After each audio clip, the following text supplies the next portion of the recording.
Tot i la pluja ahir al migdia davant dels serveis territorials de Sabadell, una quarantena de persones es van concentrar per protestar contra les retallades en el sector de l'educació.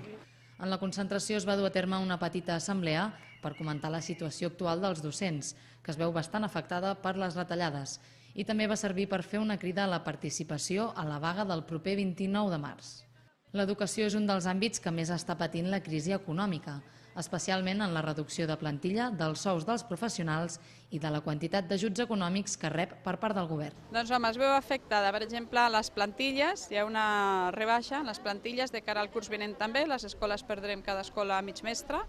perquè hi ha una retallada d'hores de les hores lectives que dediquem a coordinació, són tasques de planificació de feina, es perdran hores lectives i per tant això farà que s'augmenti el nombre d'alumnes. No, de fet, mira, l'any vinent hi haurà encara més nombre d'alumnes, hi haurà més grups, per tant encara hi ha una creixent demanda de places, però per contra la consellera ha dit que no augmentarà les plantilles, s'atendrà aquest augment d'alumnat amb la mateixa plantilla que tenim i això es farà retallant aquestes hores que deia de planificació que abans eren lectives, ara es deixaran menys hores lectives i per tant amb les altres es farà l'atenció a aquest nou augment d'alumnat. O sigui que hi ha una retallada de plantilles amb el que suposa això no de manteniment de l'atur. Això ens preocupa, ha de preocupar necessàriament els sindicats, no? Els companys. Després hi ha laboralment nosaltres també estem patint una baixada de poder adquisitiu, ara ens descomptaran el 3%, ja ho ha dit, no? El president. A la paga de juny hi haurà 2 afegit al desembre, per tant estem parlant d'un 5% de baixada de sou. Estem parlant també que els centres, les escoles i els instituts també reben menys diners per funcionament, hi ha una retallada econòmica dels pressupostos i en aquest marc estem ja fa temps patint les retallades.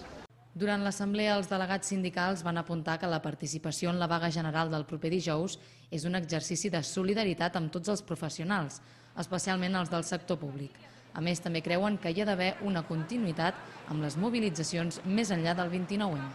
Aquesta concentració és la continuïtat d'un calendari de mobilitzacions que havíem fet en el sector d'ensenyament,